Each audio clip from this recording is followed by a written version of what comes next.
This is Bo Peep, the Lost Sheep. You got your ears on. Come back. I need you to clap one more. Shepherd the lost sheep. I was having too much fun. Okay. So I was telling Rose at the bar about your Buffalo experience, and she was like, "You know what?" She said, "You that guy with the beautiful beard." Santa. She said, "I think a buffalo is his spirit animal." What? She said that arbitrarily without Yeah, I knowing? was telling her. I said, "Hey," when I was negotiating for the bourbon bottle, and I said, "Hey, I've got Paul, the guy with that looks like Santa Claus." Santa. Yeah, and she was like, "Yeah, the guy that looks like Santa."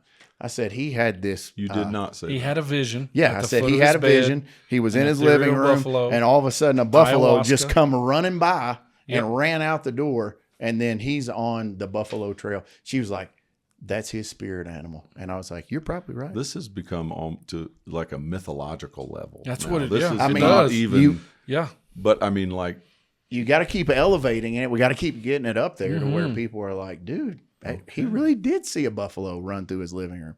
The question is, where did you you see tell me I'm him? gonna believe it myself. Yeah. Did you see him running long down the enough. road in front of you? All right, welcome to another episode of Misfits Social Podcast. Today, we're going to be talking about bourbon, books, bungholes, and bird dogs. Paul, what do you know about bungholes?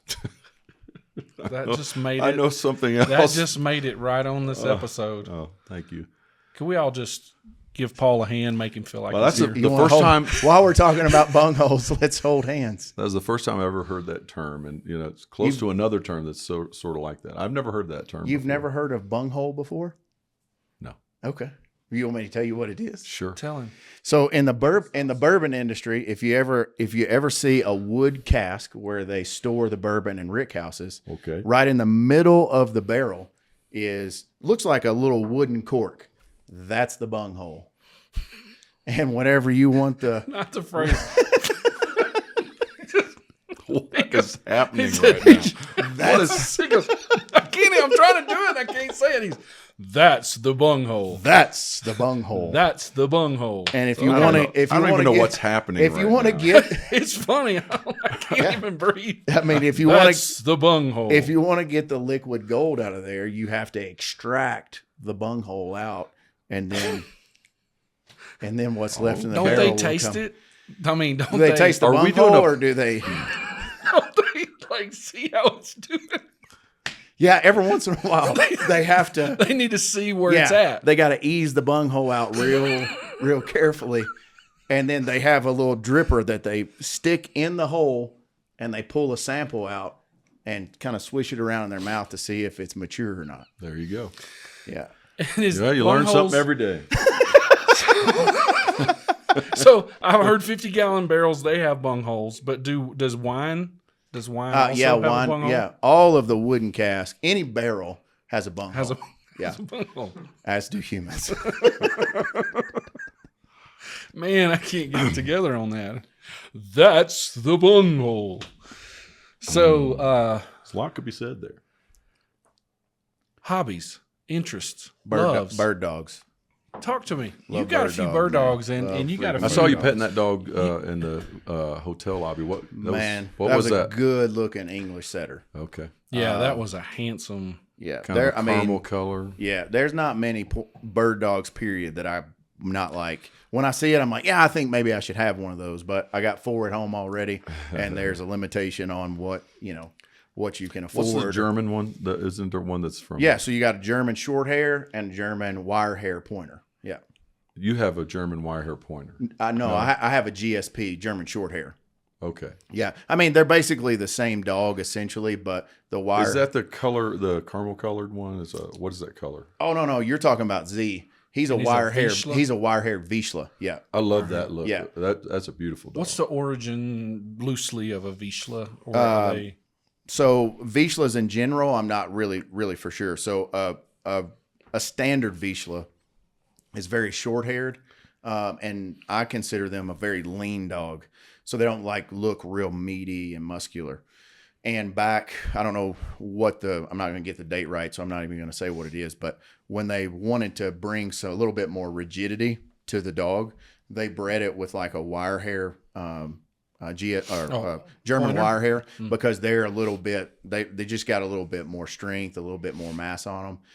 So I don't know what goes through in creating a new breed, but it was a while before it could be like a AKC approved. It has to be proven out because like you hear doodles and all this stuff. None of those dogs are AKC approved because they have to prove that they don't have any genetic issues. Genetic issues are really what they're looking for to make sure they don't have hip dysplasia problems and Like all Paul. that stuff. Yeah. What like kind Paul. of? Jeez, man. You guys can't let off, man.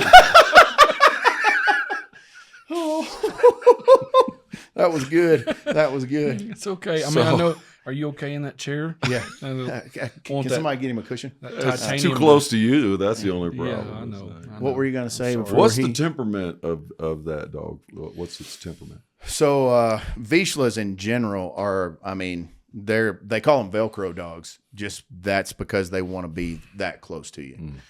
Super low key. For me, I think they have the ability to turn it on and then like really turn it off. Yeah. So there's not much of a middle gear. They're either laying down on the bed, out sleeping Z can sleep 20 hours a day. But if we go out in the field, he can also go for a straight 8 hours. And they talk like this. Yeah. They have certain look. Hey. When we were talking about the herding thing and somebody said something about, we were talking about smacking the dog where you smack the table, but it made it look like the dog was smacking. The other dog responded to that. So he's super obedient and he's what we call, He's so he tender. can't take a lot of pressure.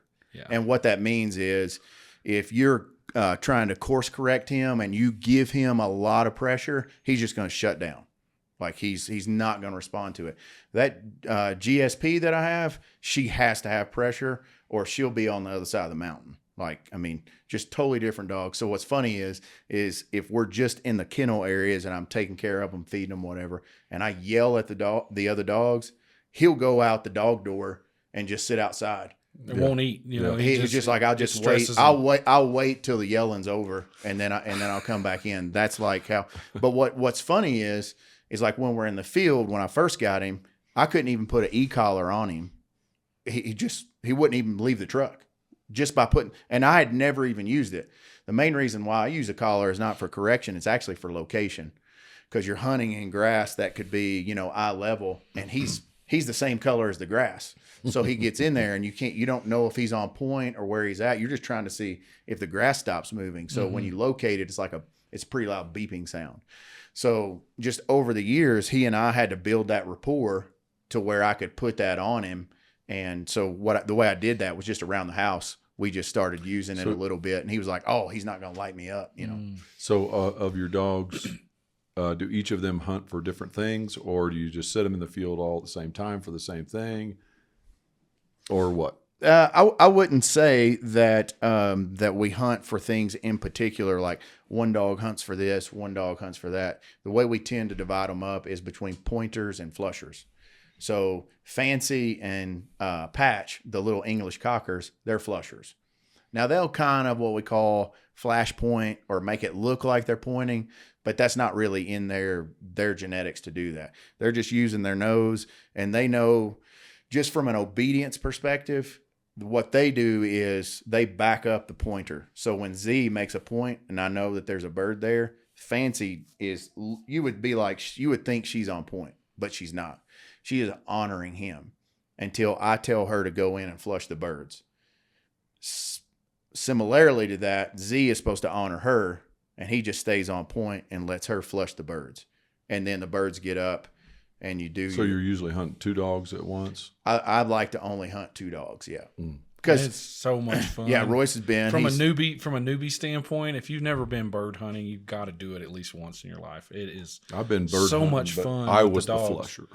Yeah, dog-based burst hunting is just so much fun. Never done it. That's cool. Yeah. So the train. I mean, you don't have to train a dog to smell the bird. You actually don't have to train a dog to point. What you have to train them on is just some of the disciplines. Like, I don't need him to come off point until I'm ready. So if he's hunting out, 100 yards down from me and he gets on point, I need him to just stay on point until I get there. Right. Because sometimes a young dog can get a little bit antsy and then maybe they even see the bird moving. Now it's like they're like, oh my god, you know, they're about to go.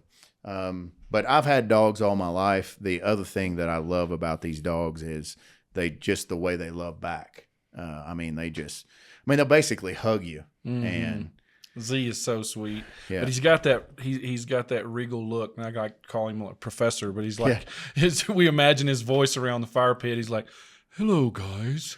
hey guys, would could I like a possibly hug." have a bourbon and Yes, cigar with yes. and maybe a hug following. Yeah, he's just so smart looking. I love Z. you? We'll be swimming in the pool, and he'll get in the pool and swim over to you, and he wants to like just put his arms up on you and just you hold him like hugging him up. And the first time I saw that dog, you brought it down to Destin. You remember that? Yep. And let him out there at the house and was running around. I was like, oh, I love that. The look of that dog. Yeah. Just the proportions and the color. Yeah, you need to get one. Yeah. Okay. Yeah. I don't need a dog. Change your life, bud. Those cockers flushing are some of the toughest animals I've ever seen. Oh, man. dude, Talk they about are. that. Like, I mean, fancy. Yeah, I mean, Jumping in clustered briars, ripping the corner of her eye socket. Yeah. But just unfazed. Yeah, I mean, in so doing her job. you know, so an English cocker is probably 24 to 28 inches long and probably less than a foot off the ground. And they're hunting in grass, like I said, they could be anywhere from 3 feet to 6 feet high.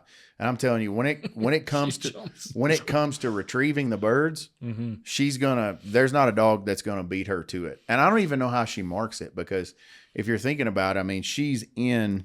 Way down here. Yeah, imagine being in a tree canopy and the bird comes up above the tree canopy and it comes down somewhere else, and somehow she always ends up bringing it back. Yep. I mean, it's And she always has a proud look, like to the others. She's like, "Look at me, I got it." Yeah, you typically when she comes back, she'll prance around me.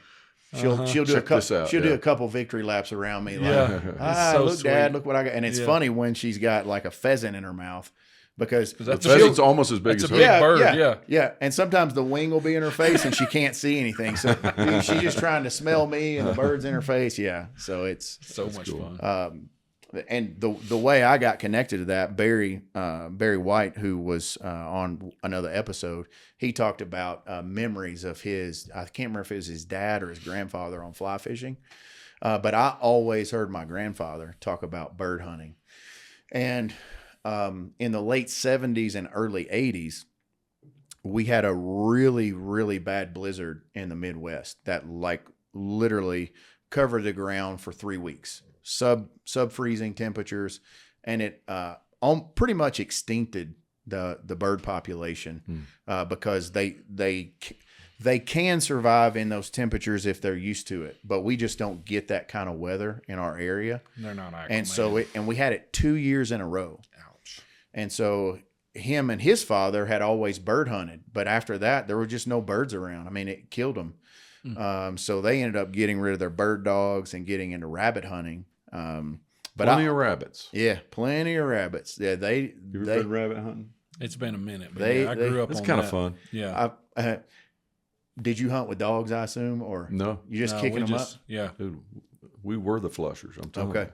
The funny story about my grandfather is, you know, if you ever hunt with a guy who has rabbit dogs, it's like there's this language, and they'll be like, oh, oh, oh, oh, you know, they're doing Talking all to the the dogs. talking to the dog. Hey, well, rabbits in here, hey, you know. But I will take that back. I have hunted with people who had a dog, yeah, and it was fun. yeah, They just, dogs at that time, that far back in the Middle Ages, had not been bred yet to be able to hunt rabbit. Beagles won't quit.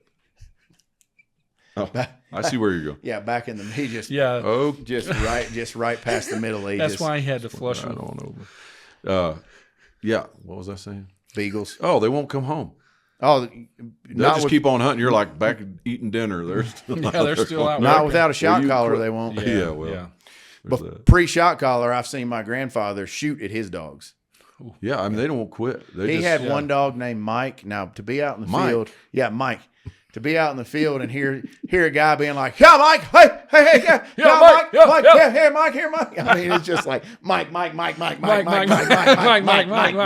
And have you ever heard of? Evander Holyfield. Yeah, have you ever heard of cold trailing? So that's when a rabbit has been there but is not there now. Right. Oh yeah. So like the And they're scent picking is up an real old light, scent, yeah. and Mike was really bad about cold trailing. Now, my grandfather would talk to his dog. I mean, typically dogs just understand like the first phrase. That's it, just one syllable. He'd talk to his dogs like they understood the full sentence. He'd be like, "Mike, you better not be cold trailing that rabbit." Like I mean, like he understands. Mike turned around and And said, "Hey, Mike's give me a just break." like, boo, boo, boo, boo, boo. I mean, yeah. But man, it was good times. But watching the dog, and that's a lot of times he would just go out and not even take a gun.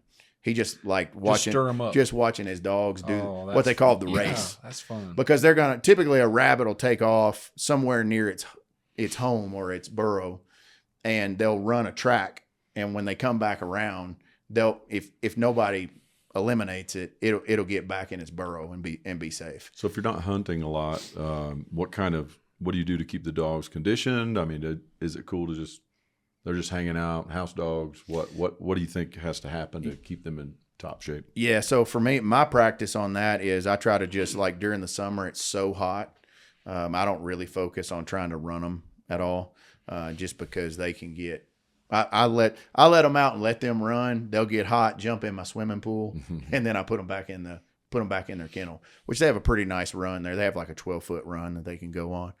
But leading up, probably a couple weeks before Thanksgiving, one thing that I do is we have a mountain bike park that we can go to, and I'll just take one of them at a time, put their collar on, and while I'm riding the mountain bike trail, they'll run beside me. So I'll go on a 3.5 mile ride, and they never stop running. They're just running the whole time. But you have to understand, like when me and Royce went, we hunted the full day. And a full day, we're walking about 6 miles is what we're walking. And they're running. And they're running, Zigging they're back and running forth, and yeah. zigzagging like back and forth. So I bet if you put a step meter on them, 3-4 times as guarantee far? Yeah. it's 4 times. So they might go 20 miles in a day. Wow. And then they're ready to go right the next day. Yeah. I mean, so I just try to get them ready, and they need to really, I personally like them to drop a little bit of weight. Z is getting a little bit older. And I noticed the last couple of years he slowed down a little bit. Well, this year I cut his weight before we started hunting. He was probably underweight by about 5 pounds, but he had like the next morning he jumped right out of the trailer, like no problems, no pain. And the year before he'd get out and you could tell it was like he was almost arthritic. Like he needed to warm up a little bit. So as they get older, I think the conditioning, especially on their weight for their joints, I kind of sense that with Royce coming up the steps up here in this elevation. Definitely, yeah. Kind of some of that. Yeah, I was just trying to hold you and keep you from falling over, taking those Was that steps. it? You know, I didn't want you to have to get I heard another you hip breathing hard. You transplant. went around a All corner right. and you're like, So we've covered bird dogs and we've covered bungholes. I'm sorry for Let's that. talk bourbon just a little bit. Bourbon. What's your favorite bourbon? Man, you know, I'm kind of slow to the scene in bourbon. I mean, I don't. Well, you don't have to be a professor on it. I'm just asking you, what do you like? What do you like to put in your mouth? Well, I've been spoiled because you have collections of bourbon. Oh, well, so it's like okay, it's not fair let's- because it's like it's a little out of my price Well, range. I mean, that doesn't mean you. But- I'm not saying what you can afford. I'm just saying what you like. well, I mean, you have a favorite. That's only because you I like have I flew in a you have a Gulfstream friend- 550 one time, and I can't afford it, but god dang it, I like it. I know it just comes off like, yeah, I like a Gulfstream 540. It's like, man, yeah. So I would say that Weller.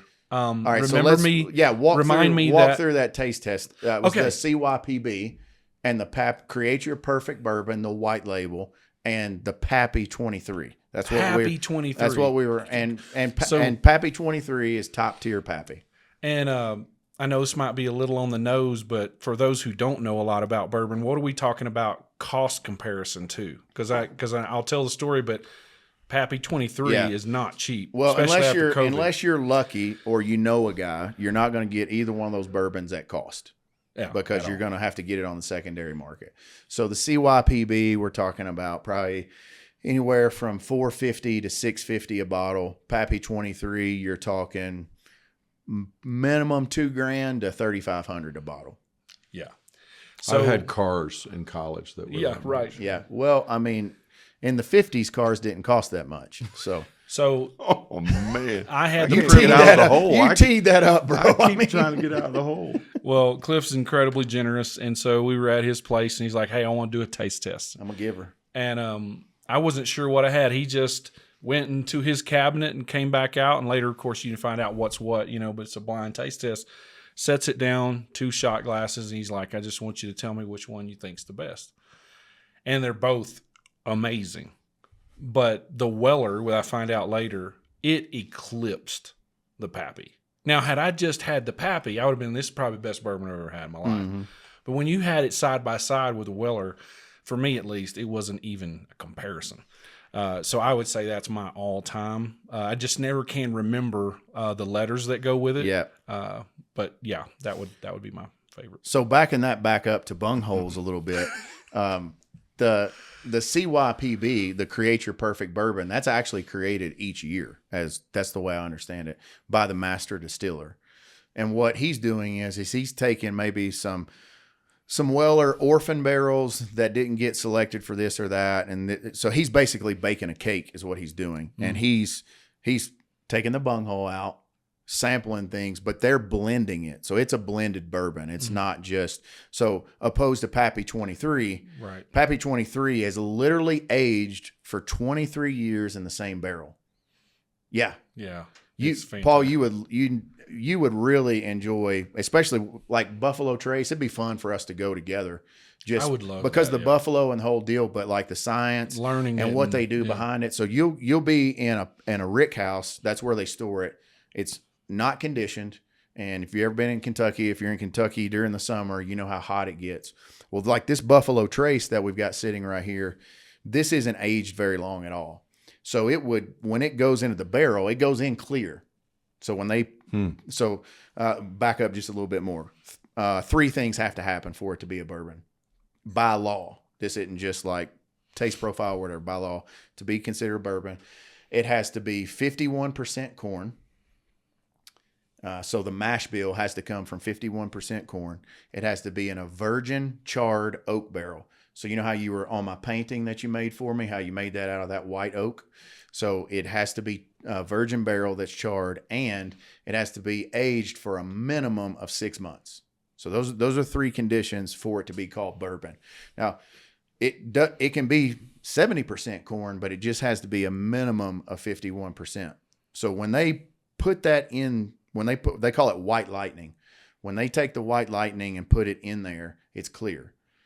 Then if it's going to be a Pappy 23, it spends its entire life basically on the basement level of that rick house. And the reason why is because that's where, if you've ever been in an old barn, it's hotter up. Yeah, higher. The heat is going up. And so what's happening is because wood would absorb moisture anyways, right? But because it's charred, it's like extra exposed. Mm-hmm. So what happens is as it heats up, it's opening up. And so the bourbon goes into the wood, mm-hmm. and then as it cools, it squeezes it back out. So the more extreme the temperature is, it's squeezing more, right? So they want to keep that, because if you did that for 23 years, when you pulled it out, it'd be undrinkable. It would just taste like you're drinking ash. It'd be nasty. So they have to really control the environment. And so one of the reasons why Pappy 23 is so expensive is because it takes 23 years. Sitting in the premium real estate. Yeah. I mean, we had Evan on the pod this season, and he's just turning 20. So think about that. For 3 years before he was born is when the Pappy 23 that's coming to drink now, that's when it was barreled. I mean, you talk about holding your inventory for a long, aging inventory, that inventory. And I don't know if you remember when we went to Jameson, but they talked about how you actually they lose probably about 60 to 70% of the volume of that gets evaporated. Over a 20-year period, mm-hmm. Yeah. So, question back at you. Sorry, that was a super long answer. No, it was great. But question back at you, because you've got quite a collection. What would you say is your favorite?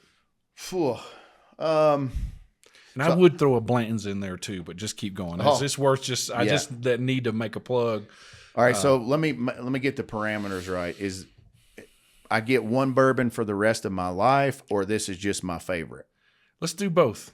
Like I'm saying, you were on an island and somehow you had a genie bottle and you could pick one bourbon. What would it be? But you can only have if one. I get one bourbon for the rest of my life, it's probably going to be Blanton's. Which one? Just the original. Just the original. Because Blanton's. it's only like 80 or 90 proof, so it's not got too much burn in it. Mm-hmm. And it's just even keel. So if I had some strangers come up on my island, they would probably like it as well. Right. If you said, hey, what's your favorite one? We're sitting down, you can pick from anything. It is probably going to be Booker's, which is not even in the Buffalo Trace family. Right. But for me, as I started drinking bourbon, I got to where I liked the stuff that was super hot, that had a lot of burn to it. And if all it has is burn, then that's all you taste is the burn. But Booker's has a really, really flavor strong profile, I think, for me. Wow. Now, if you're not used to the burn, that's probably all you're going to taste. But why Kentucky? I did the painting, you wanted to do the bourbon trail, and that was pretty interesting to study all of that. And it was like 11 or 13 different sites we did. Yeah. Many of them in Louisville, some in Lexington, some Cincinnati, Frankfurt. Yeah, Frankfurt, the capital. Yeah. Yeah. That's where Buffalo Trace is, right? Yeah. Buffalo Trace in Frankfurt. So, then we marked all those on the painting. It was a really interesting piece to do. Yeah. But that's as much as I got out of it. Why Kentucky? Why is it such a big deal in Kentucky? I don't know the original origin story of why Kentucky, but what propagated it was the water. The kind of water? Yeah, the kind of water. And what's the difference between that and whiskey? What's is there a rivalry? What's the difference in taste? Okay, so just digging into that a little bit. First thing is mash bill. Like I said, the 51% amount of corn. Yeah, 51% corn. So if you whiskey would be less or more? It could be all across the board. So if you see a rye whiskey, okay. So it's not. I don't know what the exact numbers on that are, but it has to be a certain percentage of rye for it to be called a rye whiskey. But like take Jack Daniel's for example, it's just a straight whiskey. So what's the mash? It's whatever it is. I don't know. But it corn based. It can be a little bit of everything. But the main difference in most whiskeys and then also Scotch is the peatiness of it. Mm-hmm. And what that means is like if you take a drink of this Buffalo Trace right here, you're going to get zero smokiness out of it. Zero. And the reason why is because when they're creating the mash, they don't do it under something that creates a lot of smoke.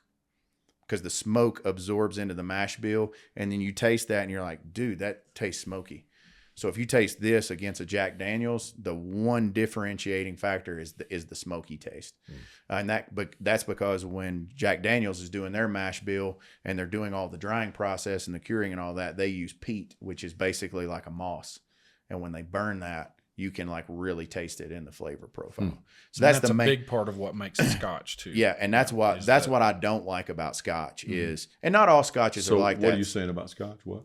The whole peat moss process is just a huge thing that it makes a distinction for a Scotch, which is basically a whiskey even more made pronounced. in Scotland. Yeah. Oh yeah. Oh, because they actually have peat bogs that they harvest for the layer that they want to, depending on the brand and variety. I've heard a lot of people speak negatively of Scotch, like they just don't care for it. Yeah, I mean, it's a lot of times you're going to get most players in one field or the other. They're going to be more in the bourbon side or the Scotch side, and it's because of the peatiness. Some people really like that. Like I hear people say they don't like bourbon because they don't feel like it has enough of the flavor. Well, they're calling that smokiness flavor.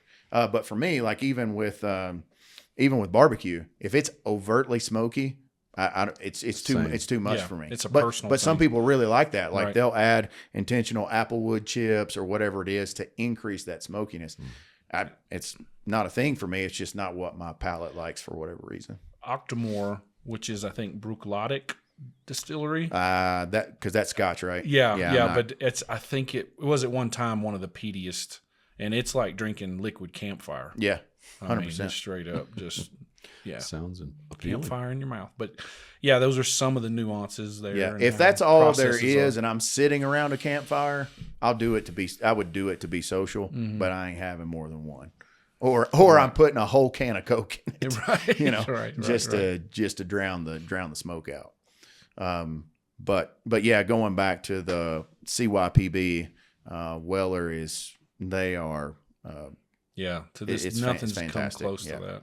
So you were saying some of those all are derivatives of or versions of Buffalo Trace? Well, Yes. There's families of bourbons. Yeah, you can actually go on and look up a bourbon family tree, and what it'll show you is it'll show you the mash bill. And so if you break out, so Buffalo Trace is owned by Sazerac. So when you look up the Sazerac family tree, I'm not going to get this right because it's something I enjoy, but not an expert on. You'll see Buffalo Trace, Colonel Sazerac, E. Taylor. E.H. Taylor, Yeah. all the Wellers, Blantons, Pappy, Pappies. and then there's probably some cheaper ones that are kind of offshoots that you don't really know. Are those in different locations where they're No, it's all crossing on one one property. site? Yeah, Mm-hmm. all on one property. And the family tree will actually show you, like, I think it's Weller 12. Oh, I forgot about.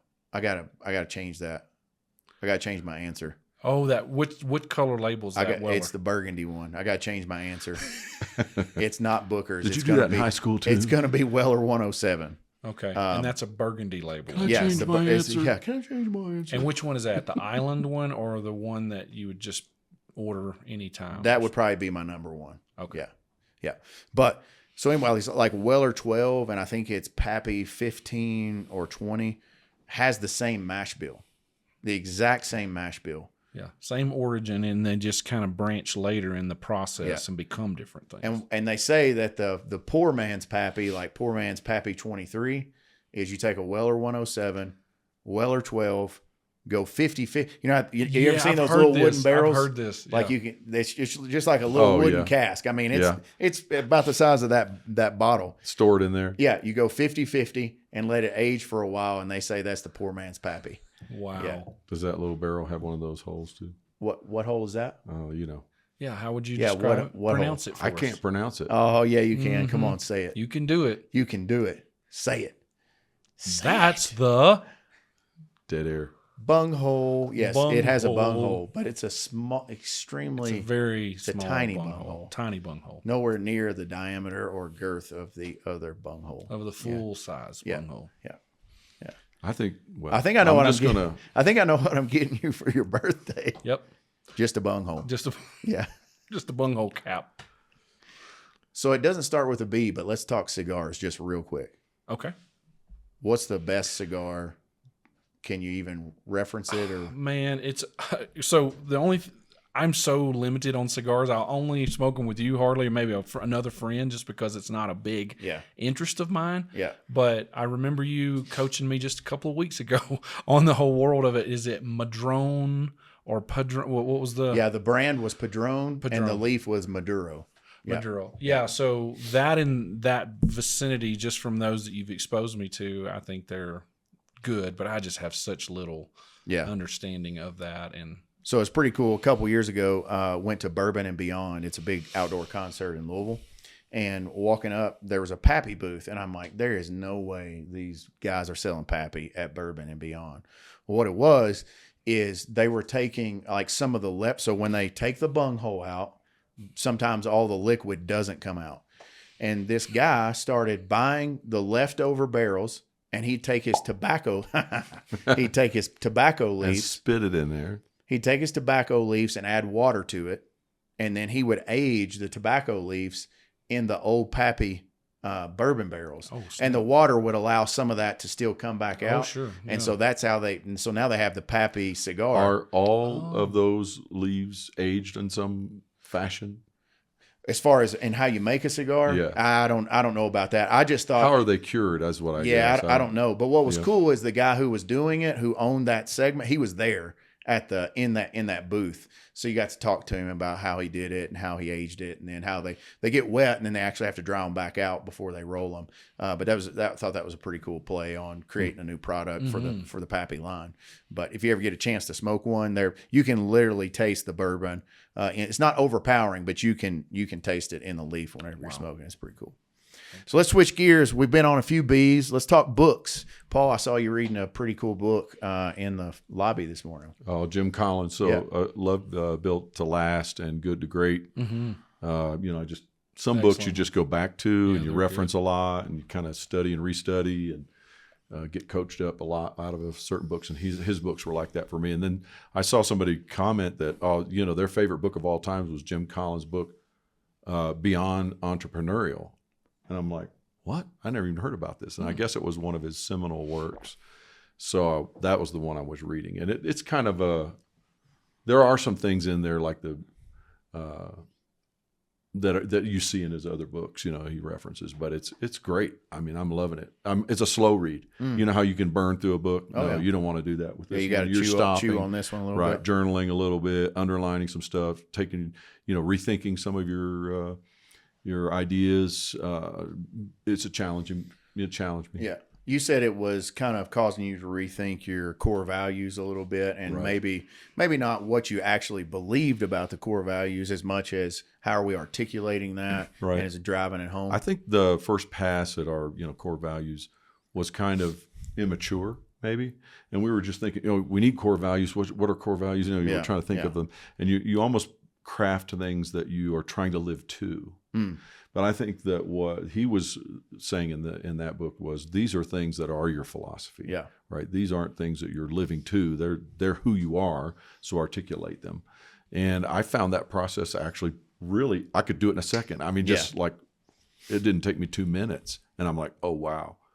This does have a reflection in our current core values, but I totally have to rethink this. Yeah. Do you think that core values are somewhat living? Not like they're not necessarily forever etched in stone. So in other words, it's almost like a discovery.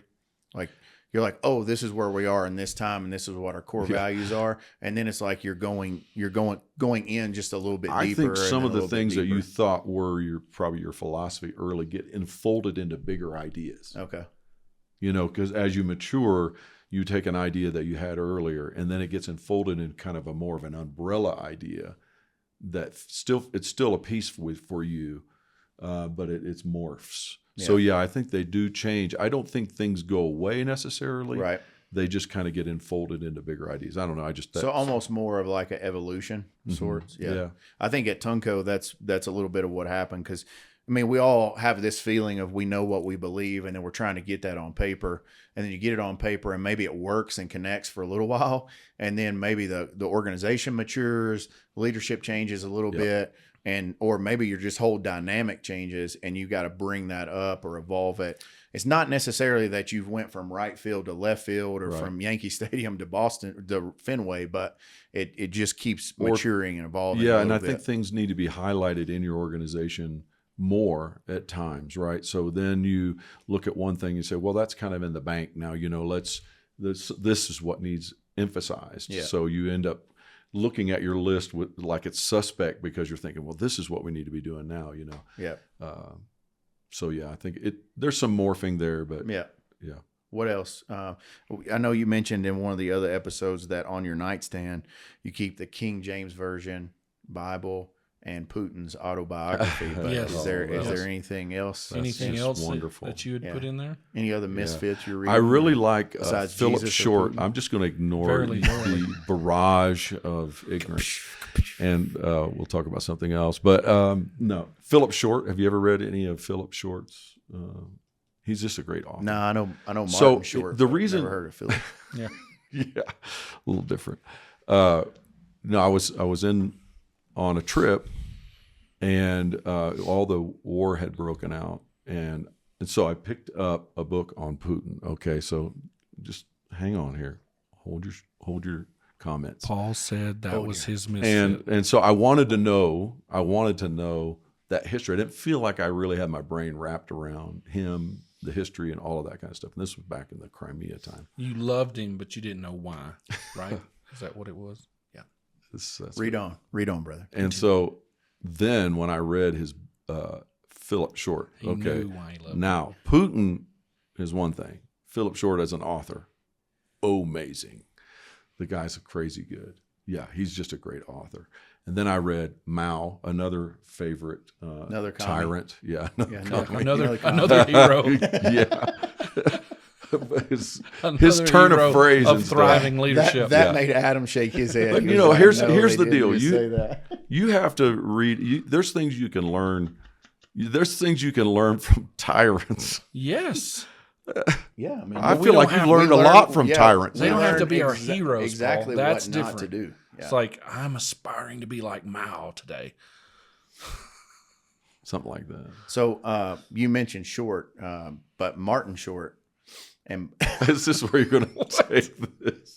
and Golly. books. I don't know if you've ever seen Captain Ron or not, but in Captain Ron, Yes. uh, I'm tell this is going to be a real intellectual conversation. yeah, Captain Ron is he's found the video recorder, so Awesome. he's walking around the sailboat, and Martin Short's wife in the movie, she's just sanding the deck. I mean, she's working it, and Martin Short's, he zooms in on the parts that you probably shouldn't, and Martin Short comes up behind him. He says, "Excuse me, Captain Ron, can I help you with that?" And he was like, "Oh, boss," he said, "Sorry, I'm just checking out this camera. It's like a VHS, real video recorder."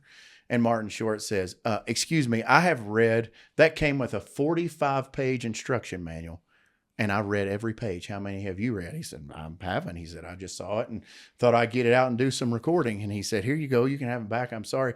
And when he goes to hand it back to him, Martin Short fumbles it around and it falls on the deck and just busts into pieces. He's like, "Sorry, boss. I guess you had butterfingers." I don't know if that fit or not, but it was on Martin Short and books. You can edit that out. That cut that one that out. really didn't help anything. Royce, Yeah, I'm sorry, what everyone books had are to you hear that. reading? It looks Oh. like you're reading a book right I now. was just making sure I had the title right. But Jesus Changes Everything, Stanley Hauerwas. It's profound. It's kind of it's like he's at the end of his career, and if you just are curious, Jesus or this author? Curious how? Yeah, I can't. I end don't of even career. know where there's I'm a trying place to to ask a question. I'm going to and heckle he you can now. get a question, and there's see, like, well, I've I- not said you've anything been- that's worthy of a I mean, question. in yet. I defense, have you've permission. been kind of riding him with spurs, so he's just. Oh, So I'm just gonna- but I'm I just had listening good calmly. places to dig in. oh, There was nowhere to even dig into that sentence. I didn't know Jesus had a career that was ending, but anyway, go ahead. go ahead. All right, Right, so back right. to Well, whatever. Jesus' career hasn't ended, and I'm sorry to break that to you.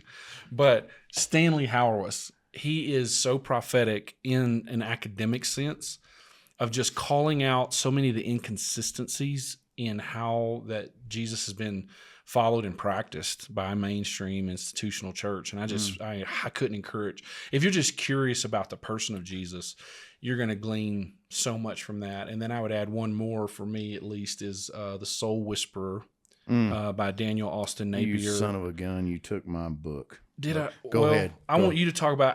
I couldn't not say it because for me, it might be one of the most important books I have read in the last 5 years for reimagining formation. And for those that don't know what formation is, just how is the inner Royce being shaped? We tend to kind of be defaulting to like externals in the modern era, but the ancient path is inward to the outward. So who am I inside? Really, Royce. And What was I the care book you about said that. you read like for 7 months and just stayed on the same book? well, that's my all-time, and that would be Dallas Willard. But I would say Daniel Austin Napier is probably one of the most important formation authors I've read since Dallas. It's so good in the way he unpacks things, very practical things, but they get you thinking about who am I really and who am I becoming. Okay. So highly recommended. Like that. It's- What do you think? Because you I gave didn't me- want to take it and away. you gave me that book for my birthday, and it's a fantastic book. I mean, it's very good. Two things that, and I've been kind of coming in and out of these books a little bit. One is Reading the Times by Jeffrey Bilb, and essentially what he's talking about is the overload of information that we have, and how some of the early philosophers were very much cautioning how much we feed ourselves with information, because we can only really process so much, and then so we lose the ability to truly read the times because we're being told, kind of what that is, because we only have so much bandwidth, right? And so we can only process so much. So I found it incredibly interesting that you go back to writers of, the 1700s and 1800s and their warning of this. And I mean, if you think about what their access was to information back then compared to when me and Paul were having an argument a while ago about what the Fed is, I mean, we're just going in Google Gemini, and it's just like spitting out PhD level, information. Yep. So that kind of spoke to me a little bit. And then another one there's several here, but First Principles and First Values by David Temple. That kind of gets into a little bit more spiritually neutral kind of thought process of how we attack what we really value and what our real principles are. And are we ever really willing to go back to the root of what the topic is that we're discussing? Or are we just kind of going to our corners and discussing from that perspective? That sounds like our So podcast. good. Yeah, so good. That sounds like many of our podcasts. Just go to our corners. Yeah. And so from a work Fuss at each perspective, other. yeah, well, Paul, I'm trying to love you well. yeah, and I'm You just make trying. it I'm just very, trying to get my very bit hard. in. I'm not trying to do. feeling the Just love. trying to get his bit in. I'm just trying to get my opinion. And I'm over here like passive aggressively saying, you make it so You hard. make it so to love you. freaking hard. Yeah, to I love you. think if we're talking about authors, I think Alan Hirsch has got to be mentioned in my, the impact for me in the last few years. You Just- had a chance and you went with Jim Collins. Oh well, And some This Phillips. is- no, he well, brought- I he kind of said, "What set was him. I I kind of set him up for that. Okay. No, I mean, but yeah, for me, that's been an impacting read. I mean, Absolutely. he gave language, I think, to what's happening Truly. in the migration back to the original intent of Jesus and the gospel. Couldn't agree more. Yeah, so that anything by him kind of goes that direction. I love it. What would you say? Because Alan Hirsch, Cooper. I can't talk. Alan sometimes can be dry. It's not that it's not good information. It's just sometimes, I'm not saying it's always a slog. I wanted to hear from you. If someone was just starting with Alan, what is such a critical thing? What's of his works that you would say, hey, start here? Because I do that with Dallas. Yeah, maybe the melding of future thought and old thought could be in Permanent Revolution. Might be a good halfway point. Sure. Because he does bring up in there the whole APES, the apostles, prophets, evangelists, shepherds, teachers, and that idea isn't in his earlier books. Right. So he picks up that idea and then melds it with some of his earlier ideas. So probably Permanent Revolution is a good read. All of his books are, an academic read. So you have to but I like the order. You know where this is going. It's unpacked in a logical way. Yes. It's an academic read. course. It's not a fun read. It's Yeah, But I mean, some deep his thinkers have writing's an pretty- accessible point Yeah, it's that they pretty write. thick. Yeah. Somewhere. yeah, you have to slog in his books a bit, but he's saying important things, and so to me, it captures me. Oh, yeah. Yeah, he doesn't I'm try the to make same it way. palatable. Yeah. If you want it palatable, read. There's a lot of authors that do that well, and they take the scholarship of someone like Alan Hirsch, and then unpack it. I think Tim Keller does that pretty well. Yeah, He kind of stays right on the cusp of academic, but it's where it's. practitioner level. Yeah. Hugh Halter is even Oh, yeah, further that yeah, way. yeah. Practitioner level. anyone curious in modern discipleship and approaches to it would be like John Mark Comer. John Mark Comer. He distills Dallas really well. That's kind of a gifted way. And definitely I would Just recommend puts it on a Dallas. lower shelf. Yeah. Same ideas. Yeah, a little more accessible. And he can highlight a few key points instead of as broad as the academic approach can go. And does it with a little storytelling. Yes. So yes. that helps. All right, so let's turn it just a little bit. I mean, a lot of these guys are guys that we have a lot of respect for. When's the last time you've picked up a book that you're like, I disagree with this person, and I'm going to read this book? Putin's biography. I knew that was coming. I mean, both of those books, I don't agree with Mao or Putin. I'm just curious about their history and read, and I was me impressed look with through the my author. books real He was quick. amazing. I would recommend that book on Mao to anyone, just for the beauty of the writing. Yeah. Yeah. I think 2 books that I've read in the last couple years that really like changed my perspective on things was I read Darwin's original work. Okay. Mein Kampf, several other things like that. I actually have read Mein Kampf. Are you yeah. becoming a megalomaniac, and are you in the shaping? I'm getting there. Yeah. I'm getting there. Yeah. One. Yeah. We've had a few watershed moments. I'm trying to decide when I'm getting off here. Yeah. Well, you said that if I show up with fingernail paint and guy liner, you're out. Probably. Yeah. So that's definitely coming. That's one of those. Yeah. That's one of the markers. So I found Darwin's book to be incredibly eye-opening and incredibly not like anything I'd been taught from either side of the evolutionary argument. I feel like what I was reaching back from, what I was taught of evolution from Darwin in school, was not even in the ballpark of depth of what he found to be scientifically true. And I think the average believer who is anti-evolution probably has probably never read the book. So they're quite ignorant as to what he actually said. So they're positioning themselves against something that they don't even know what they're talking about. It's like saying, it's like you've never tried pepperoni pizza and you're just like, yeah, I don't like it because this group think that I'm part of over here doesn't like pepperonis, you know. I can't say, and I think I want to take that up, but I think for me at least, there's a kind of a meta sense as to the way that I go into a book, period. Yeah. If it's on my radar, I'm open to it. So I don't tend to think of books as anything. Not that and I'd have to think about that. You know, I probably am filtering for preference. But I've read some things that I try to draw something out of every exchange in some way of what can I learn. Mm-hmm.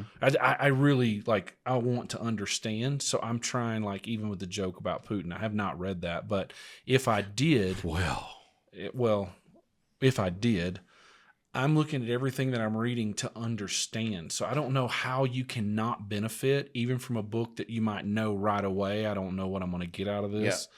Because the approach is I want to understand. So how can I not benefit? So I might look at that different because everything I read, I'm going to grow from it in some regard. So I try to approach every sourse of information. The more you read too, you kind of read with this judgy filter. You're like, okay, jury's out for me, right? I'm not. Well, it's landing. because we bring pretext to the text. Yes, and if that's a big part of the problem. Absolutely, a problem. Not always. Maybe you're right. Okay. I mean, you are American. But if you have a base value of seek to understand, who can I not learn from? Who can I not benefit from? And it doesn't mean that I won't, to put it crudely, eat the meat, spit out the bones. I'm gonna do that, but I will still have a healthy meal. Yeah. Even from like an antagonist that I think I'm going to learn something. Yeah, right. Yeah. Yeah, I think from just some of the path that I've been on the last few years, that's where I've tried to push into is if I see something that I find extremely problematic, I want to push into that just a little bit and make sure that my understanding of it is accurate. Not that I've just consumed something that was very shallow, that didn't have a lot of depth to it, and all of a sudden I'm on that team. Right. I read all the new atheist stuff back in the day, because I wanted to know where they were coming from, and I wanted to know if something zinged in a way that was right. Yeah. And there are a lot of, like, I'm careful with the word presupposition, but some of the approaches, like, I needed to know that. I needed to see how other people looked at certain things. I think Sam Harris is someone that I've tried to be really close to his work and digest it. Kind of find it fascinating that he keeps trying to find objective morality, grounding it without there being any kind of transcendent source. So I kind of find that interesting, if not a little comical sometimes, but he's a smart. I mean, because he's an atheist that is borderline. If we just looked at the brass tacks and it was the mathematics of it or the algorithm of it, he's really more kind of agnostic. It's true in terms of what he's trying to find. See the one you showed me the clip of? Recently? Did you show me a clip of him No, I don't think so. down in the hotel lobby? No, Okay. not Sam Harris. But yeah, he was considered one of the new atheists back at that time. Yeah. Dawkins, Dennett, Hitchens, Yeah. and Sam Harris. And so I enjoy that a lot. Just reading people who may be obviously against something that you might cherish, but like I can learn a lot and find it really beneficial. Yeah. To grow from other people's thoughts that may be on another side of things. I know you like to read, more orthodoxy type, or that sort of thing. I end up on the orthopraxy side a lot, the more interest in how these things flesh out in life. And that's true with business, and that's true with spiritual things. But it always interests me, the things that you're reading. And I'm like, well, I'm going to read that. That's good. You know what I mean? But it's not what my mind goes to. And that's why I like historical biography, is because it's the story of a person and how they emerge and mature into a world leader. And, you can garner a lot from watching those stories and reading those stories. Right. Especially like dictators, how they take control, how they oppress people and don't get killed in the process. It's fascinating. Helps really him with his current role. Yeah, exactly. Right. It's just, Goals, goals. How do I crush these people? It's like a man's got to have goals. Right. All right, so let's land it with something even pretty lighthearted. It's another B. We didn't start with this B, but ballads. Ballads. Yeah. Like song? Like songs. Yeah, like a ballad. Top 3 ballads. Oh, I got to look up something. Man, I love Faithfully by Journey. Yeah. It just is perfect lyrically, from the whole idea of being on the road. It's just gorgeous and a love song, Yeah. I think that one's good. Another ballad I went to. I don't know. Can you sing that? Faithfully. Brother Farnsworth can.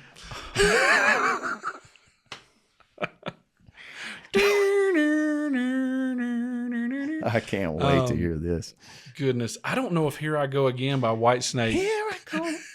If that it's almost ballady. Oh, that's ballady for sure. Kind of rock power ballad. Goodness, I got to find a third one. Nothing Else Matters by Metallica. That's a good love that song. I think that is just, there's just something about that. Whenever Metallica hits it really sweet, it just hits this vein of feels. Yeah.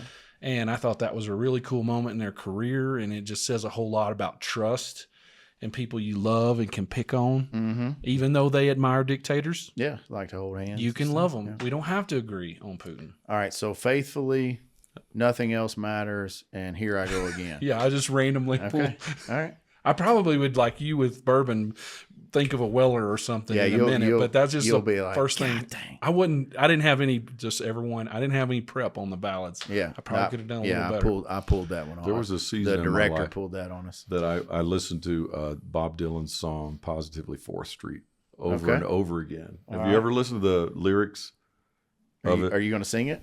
You can't talk it. You can Well, I only mean, sing he it. can't sing. How could I? How could I imitate? He can't even sing. You got a lot of nerve to say you are my friend. When I was down, you just stood there grinning. You got a lot of nerve to say you've got a helping hand to lend. I'm going to sing this to you. It feels like you are. You just want to be on the side that's winning. Is this the name of the song, Ode to Putin? You say I let you down. You know it's not like that. I just think I need to turn this way. All right. So what's the You're song? so hurt. Why don't you just show it? You say you've lost your faith. You know that's not where it's at. You had no faith to lose to begin with. But my favorite line in all of this, have you heard this song? No. What's the name of it? It sounds quite Positively angry. 4th Street. It doesn't It sound is. positive at all. No, I was in a light season of hearted. angst for sure, and he gave good language to it. Yeah. I just was I got a wallowing feeling I in know where you bitterness. might have been living at that time. But the one thing is that he says in here, he said, "Yeah, I wish for one time you could gonna read stand. every lyric? Stop. If you could stand inside my shoes, Inside. you'd know what a drag it is to see you." That's my There we favorite. go. He just sang that to me. Yeah. He was looking dead in your eyes. Yours is Motley Crue. Gives me something to believe in. No, definitely not. And I still insulted that can't you find even said what that. I'm looking for. You were singing that in one of our podcasts. Oh, but that's your ballad? Is No, that- that's you. No, that's just because Still we said can't it. find what I'm Looking for. So I'm going to say Tiny Dancer. What? What? What is Are you that? serious? Where's this go? Where does it go that is so interesting? This is one of your I didn't favorite see it ballads? coming. Music? Closer, Tiny Dancer. You don't know that song? I I was know looking it. for something a little more philosophical. Okay, That's pretty philosophical. Okay, you give Tiny Dancer. I'm sorry that I reacted so. I mean, poorly. he just sung a song full of venom and hate towards to me, your eyes. right? Ode And to I'm Putin. giving you something that is I by was the singing legend. of my Ode to Royce. Ode to Royce. Yeah. All right. So Once KGB. all right. So Tiny Dancer. Friends in Low Places. I got friends. What can we say? That's a ballad. Low places. Yeah. Or is that a sing along? Both. It's both. The director says both. Yep. And then Hard to Handle by the Black Crowes. I don't know what that is, but Is that a that's ballad? I don't know. It That is for can't me. be a That's ballad. just a song you like. That can't be a Just ballad. a song you like. What defines a ballad? I It's a don't know. It's story. kind of slow. It's got to have a little acoustic It's in a it. story. It's a story that's sung. You're the one that brings up the ballad, and then you give Well, us the just a song director you sent like. me a text and said, "Name 3 ballads." So I'm just doing what I'm told. I got you. That's You a thought good he said idea. ballets, and you said Tiny Dancer. That just came to me. That was pretty, You thought pretty good. He wasn't it? misread it. He's like, "What's your top 3 Okay. ballets?" All right, so I retract the Hard to Handle. Nutcracker.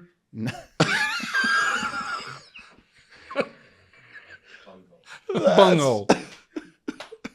Tiny Dancer. Oh God! Hold me closer. Closer. Oh my god! All right, It's well, unraveled, boys. we are I think that's fully the end of this Season podcast. 4 unraveled.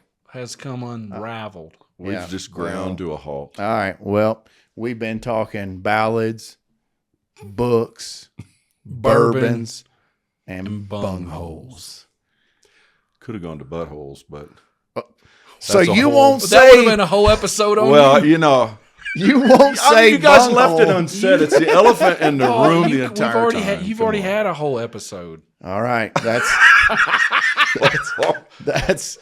that's a Zing. wrap on Misfits Social Podcast. Remember to be a misfit and enjoy Don't let Bourbons. anyone make you afraid. of bungholes. Don't be a bung. Love you, boys. They'll get you. All right. That's about as fluff as it gets. Let's go.